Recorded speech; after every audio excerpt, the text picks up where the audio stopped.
Assalamu alaikum wa rahmatullahi wa barakatuhu. Allah has endowed us with two intellectual functions. One is reasoning power that differentiate between right and wrong, and another is free will, that is decision making power to choose among the alternatives of right and wrong. Choice making machinery gets bad whispers or inclination from shaitan and nafse ammara. Nafse ammara inclines us to evil. Allah's favor is like a weapon with which we resist all sorts of temptations. His favor, along with our reasoning power, helps us make the right decision.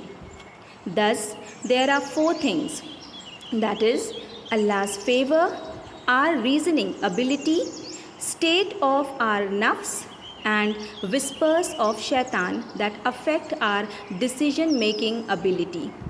Whenever a person saves himself from a sin for the sake of Allah, that is because of His favor.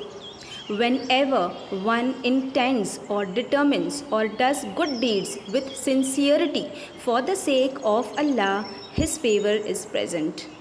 Had there been no favor, we wouldn't have been rewarded for it. Lack of sincerity, that is fulfilling religious obligation not for the sake of Allah only, determining or doing evil, not repenting from the sin already committed, are some of the probable reasons that make us deprived of His favor. Without favor, we fail to control shaitanic whispers.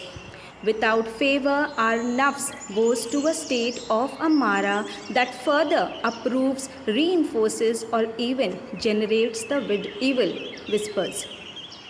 Without favor, despite the intact reasoning power, our choice-making machinery gives in before shaitan and nafs and chooses evil. Without favor, in the long run, even reasoning power is blunted.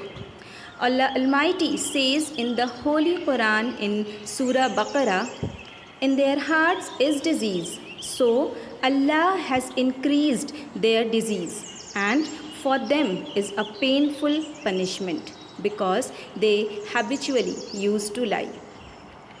Still, we are accountable. Why? Even if Allah withdraws His favor, a person retains to at least some extent the capability to identify truth and falsehood.